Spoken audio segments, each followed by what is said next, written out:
Okay. The title of our research is Juvenile Crime, the Causes and Effects to the Minors of Barangay Culiat, Quezon City. Chapter 1, Introduction. The criminal justice system in the Philippines is characterized by very poor and inadequate facilities, inhumane conditions, inefficient handling, and resolution of cases, among others, has often failed for adult offenders and more so for children who have come into conflict with the law. These children who are likely to have experienced abuse in their own homes and in their immediate environments are now forced into harsh and dehumanizing situations within the adult criminal justice system that expose them to further abuse and tarnish any hope for them to be reintegrated into their families and communities and become responsible and productive citizens. This is the most evident in the fact that many children are caught for various offenses are being held detention. The appalling condition in the most detention center have compelled the Supreme Court of the Philippines to issue a directive to judges on the special treatment of minor detainees and jail decongregation. Issues regarding human rights become apparent in the way the current process of justice administration for children is carried out. There is no excuse for violations of children's rights because the protection of children is the direct responsibility, which in the case of the Philippines, has the promotion and protection of children's rights in its 1987 Constitution. Wherever possible, children's difficulties should be resolved in their respective communities, with the resolution depending on the seriousness of the offense or whether it is a further offense. This may range from a warning given by the police to mediation with a written agreement. These studies show how much the country is in need of an organized system of diversion, including a community-based restorative justice model of mediation.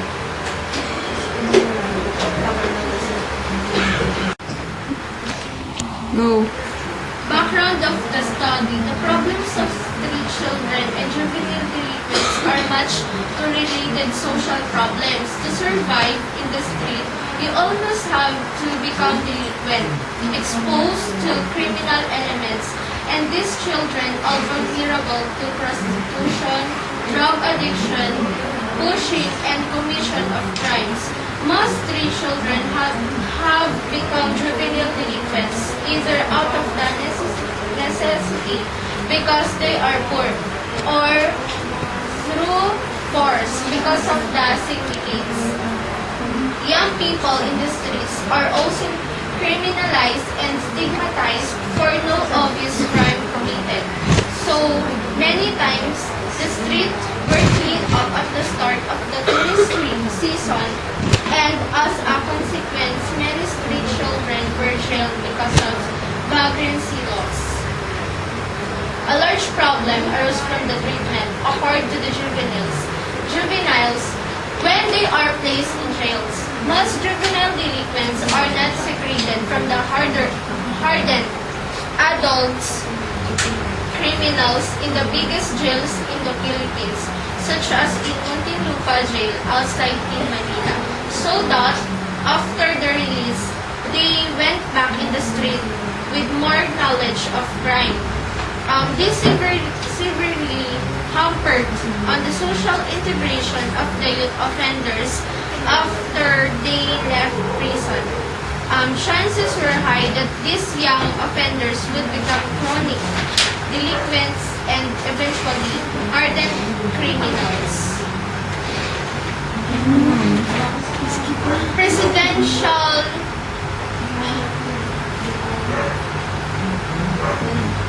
between 1976 and 1983, murder, robbery, theft, rape, homicide rose from 37% to 28 of all the crimes committed. Delinquent youth doubled from 3,814 in 1987 to 6,778 in 1889. The majority, 59.1%, apprehended were between 17 and 21 years old, while another 31.8% were between 13 and 16 years old. Only 2.3% were preteens. This was the situation based on the data given by the Department of Social Welfare.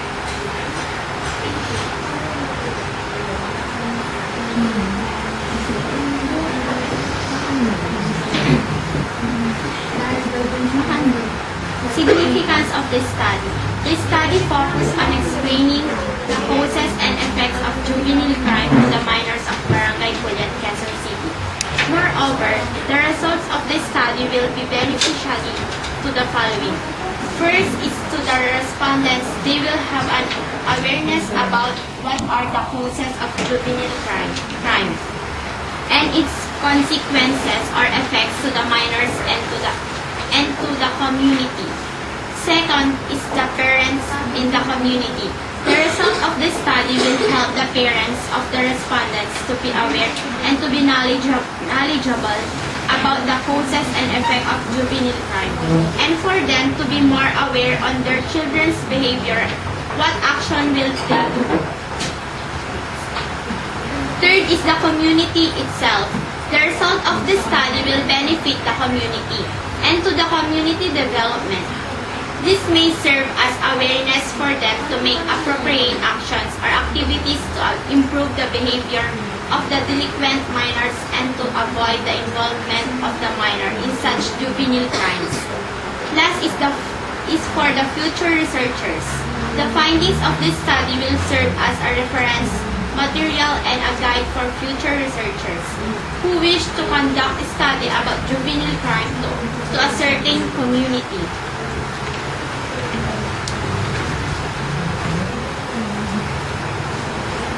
Scope and limitations. This study focused on the causes and effects of juvenile crime to the minors of Barangay Culiat, Quezon City. The respondents of the study were composed of 50 randomly selected minors of Barangay Culiat. The researchers considered working on this study to find out the causes and effects of juvenile crimes to the selected minors in Barangay Culiat, Quezon City. Statement of the problem. This study focused on the causes and effects of juvenile crime to the minors of Barangay Culiat, Quezon City. Especially, it aims to answer the following questions. What are the reasons for this upsurge of youthful criminality? What are the consequences if this criminality continues? What are the common reasons of delinquent minors in committing such crimes? What are the mostly committed juvenile crimes? What are the effects of juvenile crime to the people in the community? What are the effects to the social living of the minors? How can parents' disciplinary acts affect the behavior of their children?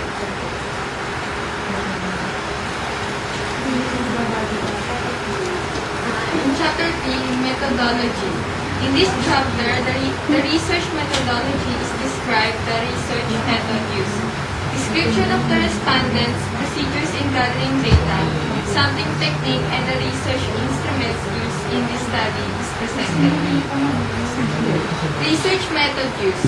This study is concerned with the causes and effects of juvenile crime to the minors of Barangay Culiat, Quezon City. In conducting this study, the researchers use descriptive method, or also known as the statistical method. The descriptive method involves gathering or collection of data that will help to the improvement of the study. It is used to test the hypothesis or to answer the questions concerning the views of the minors about juvenile delinquency. The goal is the acquisition of factual, accurate, and systematic data that can be used in averages, frequencies, and other related statistical calculations. As it applies, the researchers use survey questionnaire to gather data from the selected minors of Barangay Culiat, Quezon City. The researchers studied the causes and effects of juvenile delinquency and clarified the gathered data.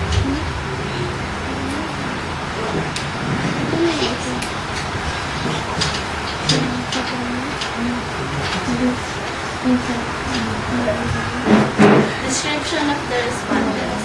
This study chose specific respondents according to their age and location. The respondents are limited to minors only which are below the age of 18. The respondents are open to answer the survey questions and are open to share their views about juvenile delinquency or juvenile crime.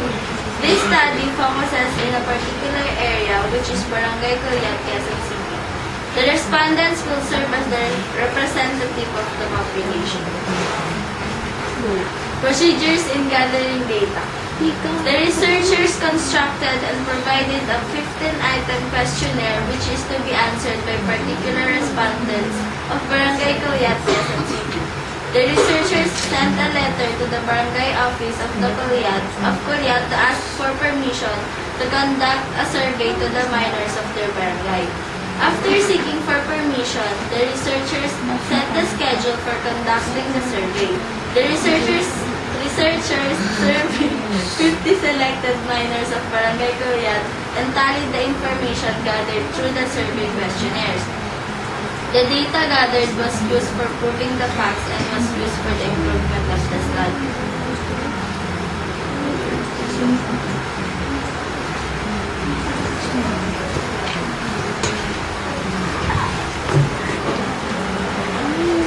Sampling technique. The researchers used the purposive sampling technique in the study, which the researchers select the sample based on the knowledge of the population and based on the purpose of the study. The researchers want to clarify the causes and effects of juvenile delinquency to the minors of Barangay Coliat. In this case, the researchers use this technique to select the sample that will give the information needed and that will fit the purpose of this study. Research instruments. This study used a 15 survey questionnaires that is given to selected minors as the representative or the sample of the population to gather data and information. The researchers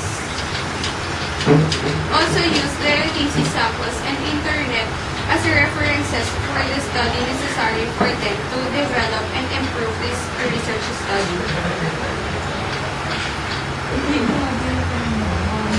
Chapter 4. Presentation, Analysis, and Interpretation of Data. This chapter is focused on the presentation, analysis, and interpret of data. It represents the data gathered by the researchers. It covers the outcome of the study which is presented in file and textual forms for better understanding. Especially, it seeks to answer the following questions. What are the effects of juvenile crime to the people in the community? What is the effect of this? Out of 100 respondents, 66 are failing grades, 24 are cutting classes, 6% are with warning expelled, and 4% are not attending to school anymore.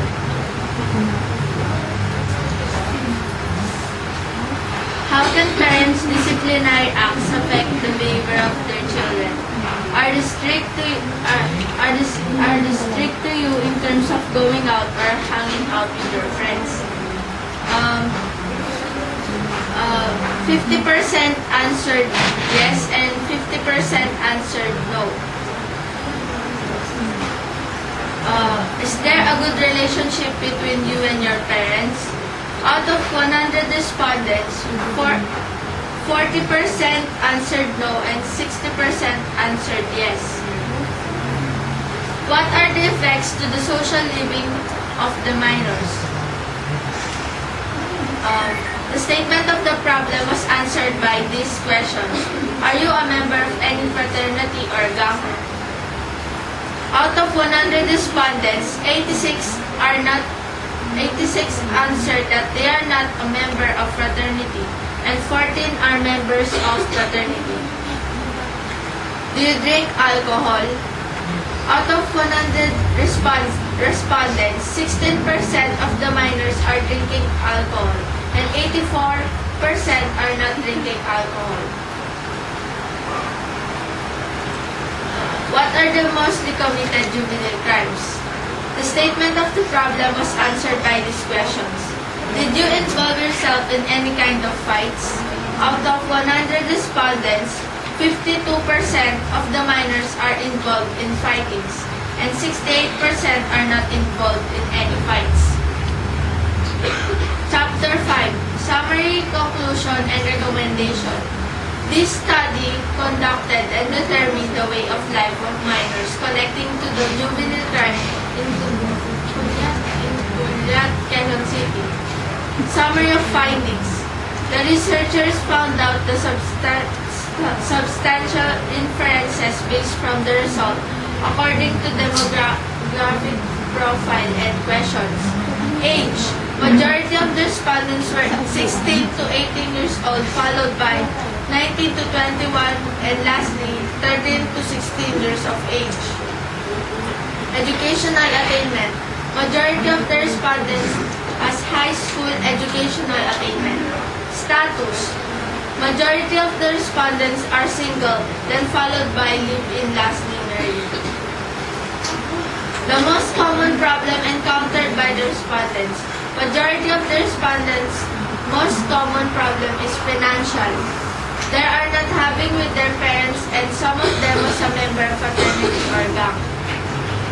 Conclusion. Based on the findings of the study, the following conclusion was drawn. The high school students in Culiat were mostly composed of 13 to 19 years old. The effect of this to their studies is always failing grades. The most common problem of the minors in Culiat are lack of guidance of parents and financial problem. The high school students of Culiat are involved in different bad activities such as drinking alcohol, smoking, and member of fraternity. The high school students in Culiat without parents, they are common who are involved in any crimes. Recommendation. The current situation with regard to juvenile crime and delinquency can be characterized by the following basic facts and trends. There has been an observed increase in violent and aggravated crimes among youth. The number of drug-related crimes is growing. The process of globalization and greater mobility of large population groups have led to an increase in criminality activity associated with intolerance toward members of other cultures. The difficulties encountered by immigrants and their descendants in certain countries are sometimes related to high levels of group crime, deriving from the activities of ethnically based delinquent groups. In many cases, juvenile crimes are linked to less obvious sources of motivation. Various actions may reflect, for example, the standards of particular subcultures, teachings or tradition deriving from religious radicalism, or compulsion to use of violence as a means of contracting gender identity. Quite often, aggressive and criminal behavior is positively portrayed in the media, creating a confused picture of acceptable societal norms within some youth of subcultures. As illustrated in this chapter, juvenile delinquency covers a multitude of different violations of legal and social norms, ranging from minor offenses to serious crimes committed by young people. Some types of juvenile delinquency constitute part of the process maturation and growth and disappear spontaneously as young people make the transition to adulthood. Many socially responsible adults committed various types of petty offenses during their adolescence. Furthermore, young people are more likely to become victims of crimes committed by juvenile delinquents. Delinquency is largely a group of phenomena. It is frequently engaged in by certain subcultures of young people who have jointly assumed a particular identity. It is also primarily a male phenomenon, with crime rates with crime rates for male juvenile and young adult offenders more than double those for females. Some criminal activities are associated with intolerance of members of other cultures, religious, racial, and ethnic groups.